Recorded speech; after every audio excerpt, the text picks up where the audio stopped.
Magandang araw po ulit sa inyong lahat mga kamatyas. Update naman tayo dito sa katatapos lang at mainit-init pang Title Tuesday online na ginagawa po sa chess.com. Nakaharap ni world number 1 Magnus Carlsen, itong si Jose Martinez Alcantara. Super Grandmaster din po yan pero pinaghihinala ang gumagamit daw ng engine di umano according to Kramnik. Ito yung nakalaban ni Kramnik na first move pa lang, naalala ko yung ginawa ni Magnus kay Niemann, di ba?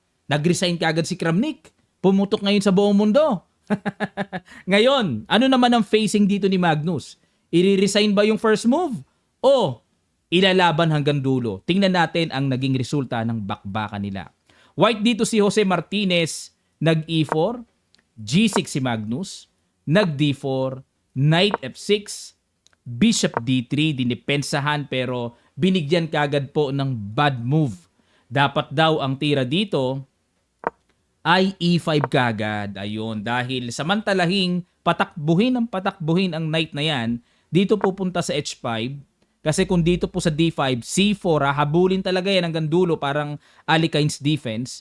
Magbi-bishop E2 at magdi-D6. Yun nga lang, medyo malalim po yung preparasyon dito na papakain yung knight, capture, queen takes H5, 1 pawn up, D takes E5, D takes E5, tapos knight C6.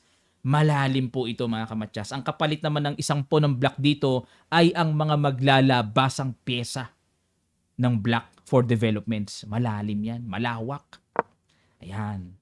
O pero, nag-bishop D3 dito. Gusto muna iminti na ni Martinez ang sentro.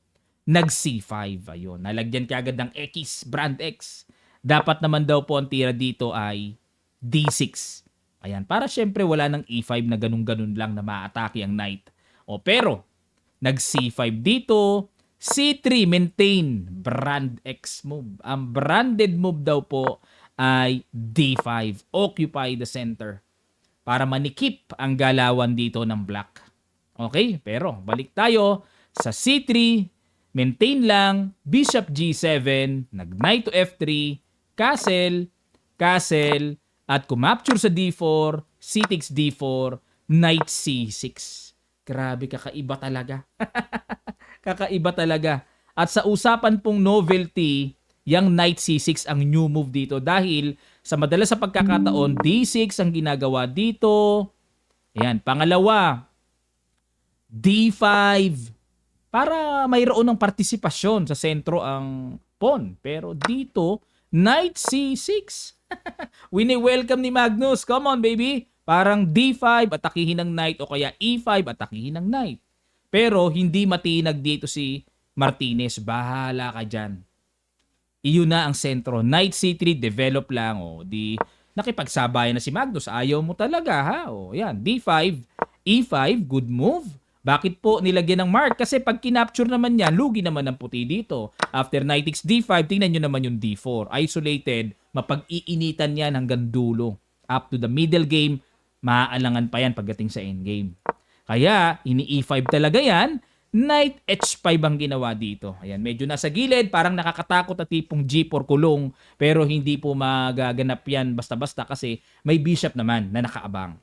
Nag-H3, ay, nako, salbahiski.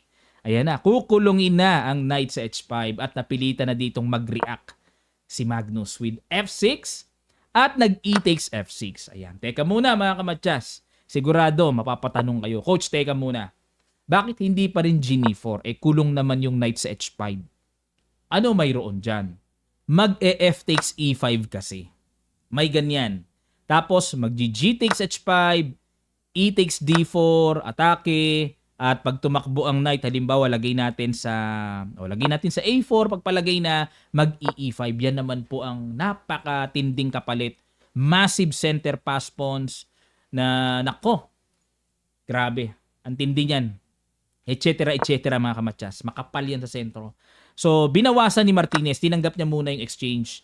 At dito nag-rook takes F6 para hindi na effective yung G4 kasi may lundag na knight F4 suportado ng Torre. Nag-rook E1, ayan, para ma-pressure yung E7, knight F4, at nag-bishop F1, pakabait lang, at nag-H6, mag-G5 para patibayin ng knight, At nag-bishop to e3, g5. O di napakatibay na nung knight, no?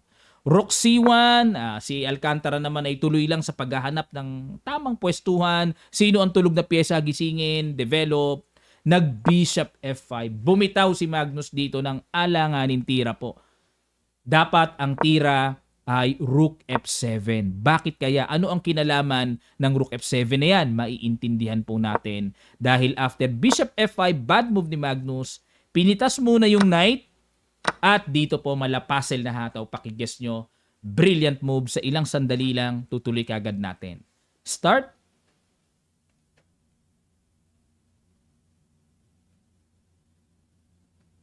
Maraming salamat po mga kamatsas sa inyong matiyagang pag-a-analyze. Knight takes d5. Congrats sa mga nakakita ng sacrifice na yan.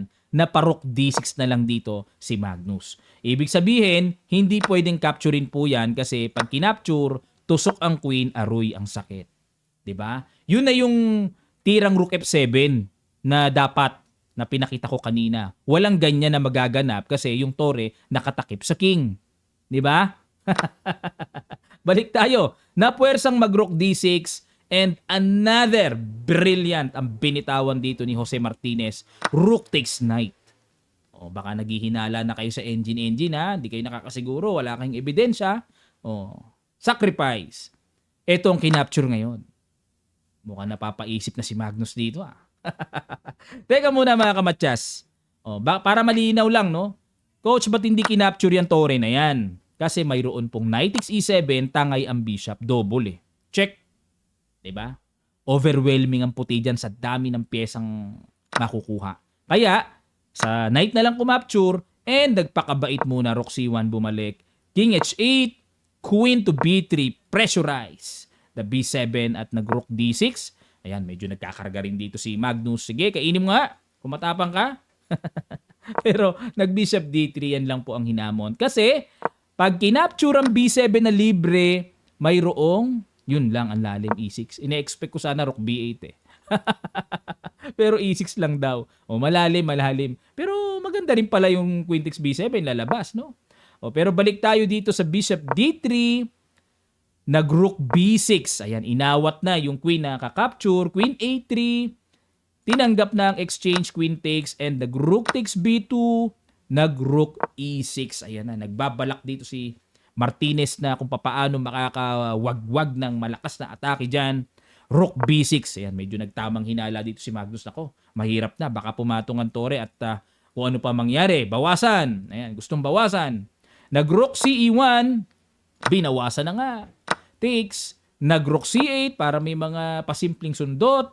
At nag-knight to e5 with the deadly threat, knight f7, dodobolin, at napilitan na si Magnus na capturein niyang malakas na knight na yan.